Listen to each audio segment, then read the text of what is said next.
Hello everyone, welcome to the next lecture on the subject optimization technique. Today we will discuss about the MATLAB code of big M method for solving the LPP. Myself Dr. Gar, working in the School of Mathematics, Thapar Institute, India. If you feel any doubt, you can contact me by either of my email IDs are there. So we will discretize this big M method into these phases are there as we discussed in our last lectures. So input phase, entering variable, leaving, update the table, and finally we will print the solution. So I will explain these 5 phases one by one. So what we do in this bigger method, we always use the same strategy that we discussed in our last examples, that we always convert the minimization problem into the maximization. So I will discuss this MATLAB code with the help of this numerical example. So say this is my minimization problem and subjective to some constants which are either equality, greater than or less than sign. Firstly, since this is my minimization problem, so I just convert into the maximization problem by multiplying this with the -1. Now, in order to solve this problem with the help of the big M method and how to design the MATLAB code of this, we will write this in the standard form. So look at that, this is my standard form. Here, what is the M is? M is a positive quantity and it's a very big number.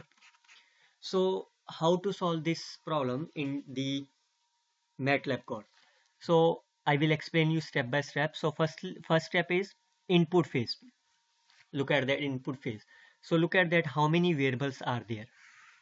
X1, X2, X1, X2. So I can define in terms of the variables X1, X2, S2, S3, A1, A2, and this SOL is for the solution. So you can just copy this variable from here and paste in your MATLAB file. Look at that. If this is MATLAB file, so I have pasted this value as here. Now next one is, what is the value of the M? Since M is a very large number, so I can assign as 1,000. You can also assign as either of the 1,000, 10,000, 1 lakh, any of the number which is positive and it's a very large number. Now next one is, you have to define the objective function. So objective function with respect to this variable. What is the cost of the x1 is -2. Look at that. Cost of the x2 variable is -1.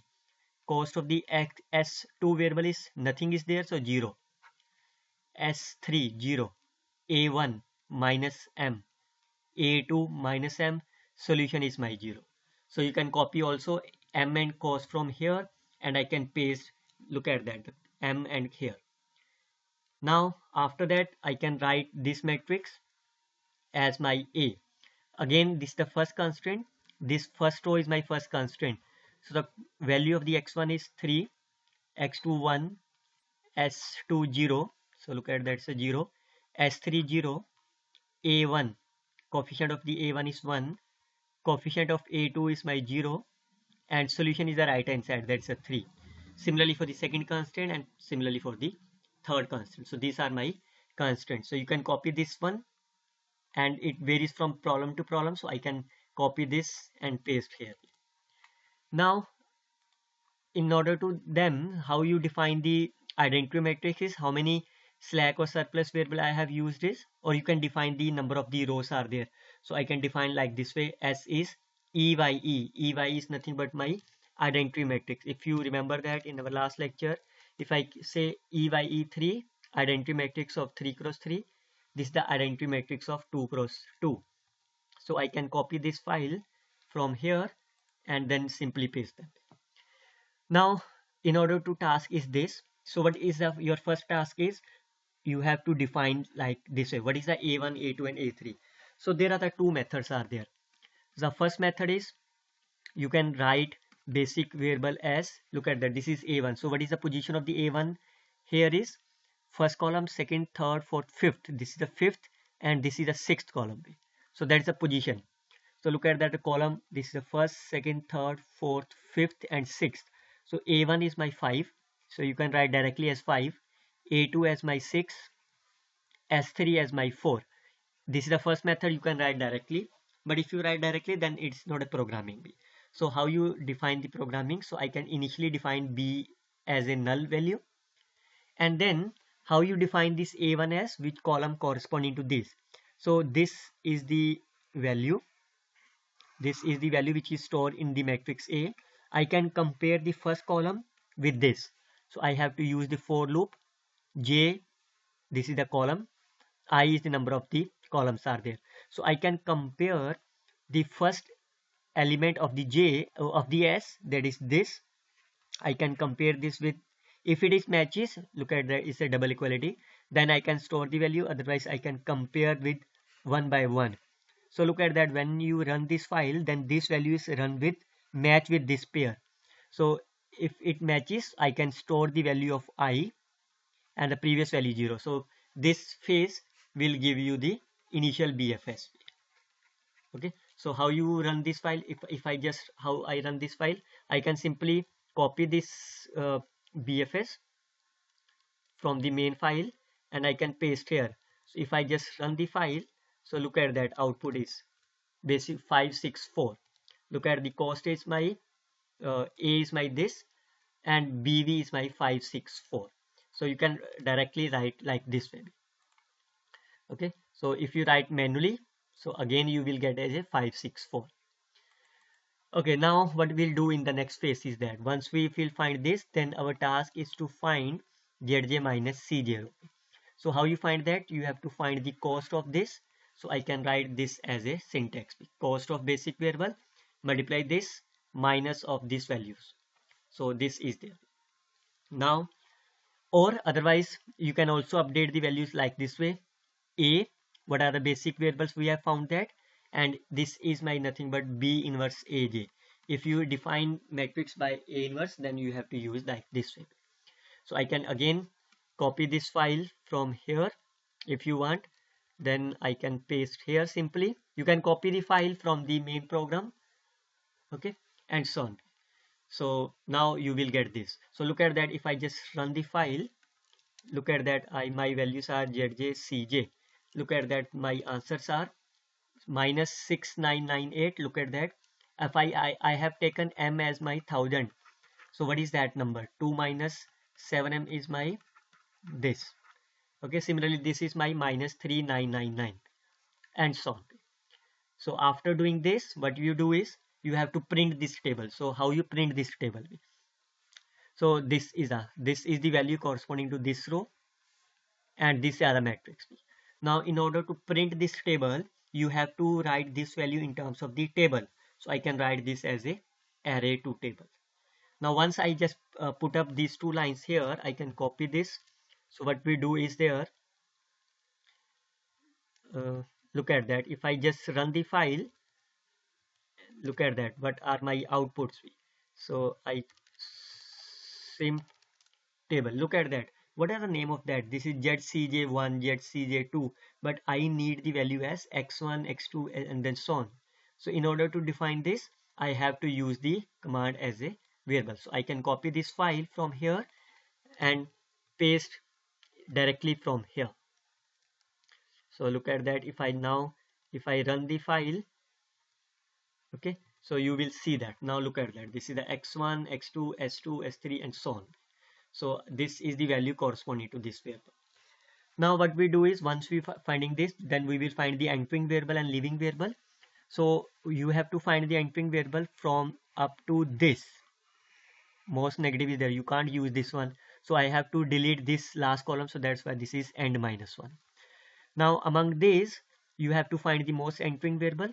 So if all the values are less than 0, then solution is not. If any of the value of this is less than 0, then the solution is not optimal.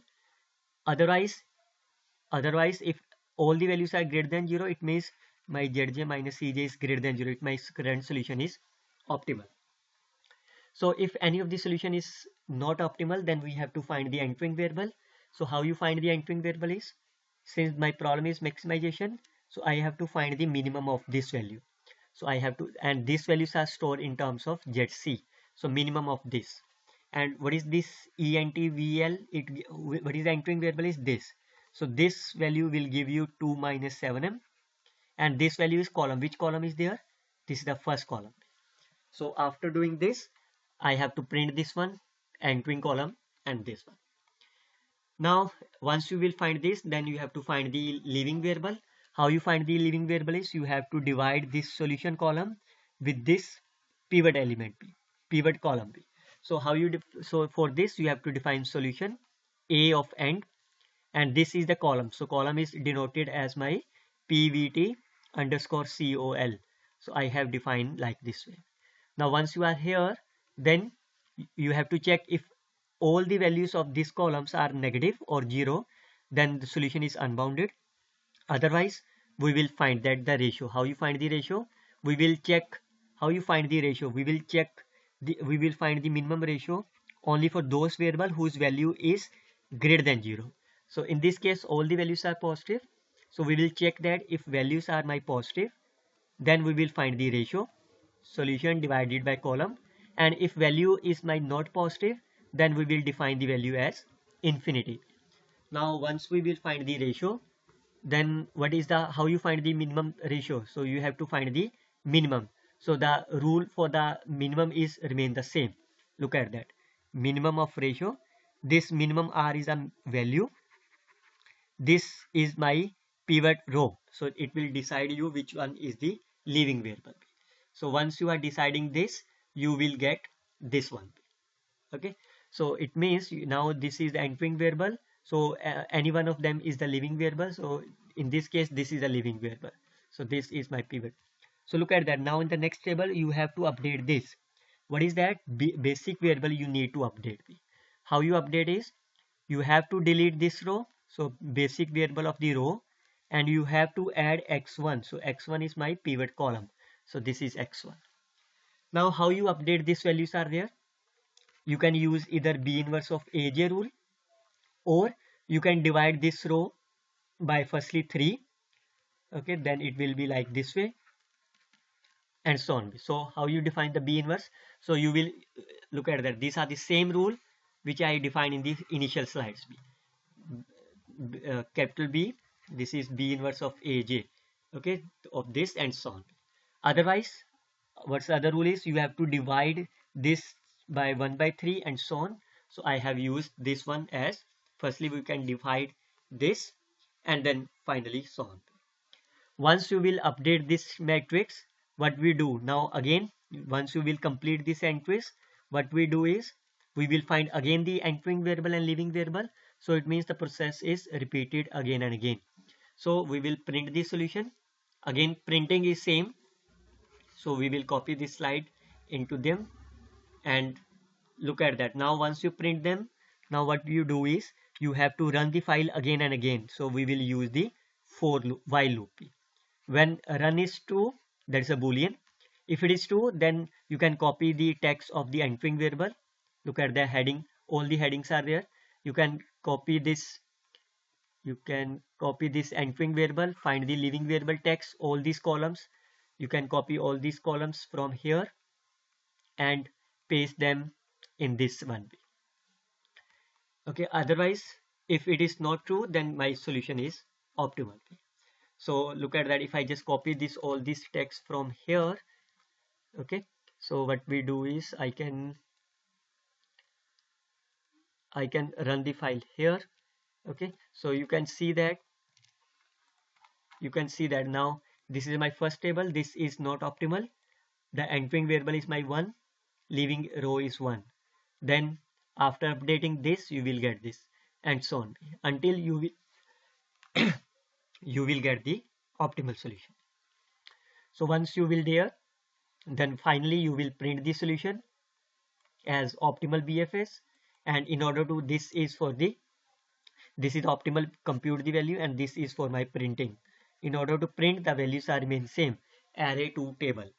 So once you are here, then you will find the printing solution, then you will get this final results are there. So look at x1 is my 0.6, x2 is my 1/2, and this is my 2.4 minus.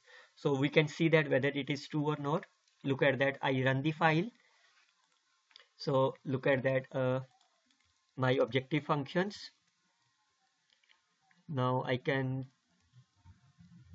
consider this example later on. Now I can run the file. Look at that. X1 is 0.6. So is it true? Yes. X2 is 1.2. Solution is my minus 2.4. Solution is minus 2.4. Now we can check the values are there. Look at the last table 0 1 0 0. Look at the last column, last table. Look at 0 1 0 0 0 0 1 0. Okay, 1 by 5 0.2 0.2 minus 0.61 minus 0.2 0.2 0.6. This is 999.6. Look at that. I have considered what's the value of the m is. M is my 1000 minus 2.5. This is, so look at that here. The values are 0.6 minus 0.81 minus points plus 0.6 minus point and so on. Last value is 3.5 3 by 5 6 by 5 0 3 by 5 6 by 5 0. Okay, so look at the second up table is 0 1 0 0. So look at that 0 1 0 0. 1 by 3 5 by 3 5 by 3. So 1 by 3 5 by 3 5 by 3. Last one is 1 2 2. Look at that 1 2 2. So 1 2 2. Okay, and so on. So you can check it easily. So this is the simple procedure of them. So if you want to move one more example quickly, so what we do is, now nothing is changed. What you do is, you can firstly write in the standard form here. What you can do is, you can simply replace, if I just go back to your main file, okay, what you can do is, you can simply put this as a comment, okay, and you can simply replace this line with this one. Nothing else is there.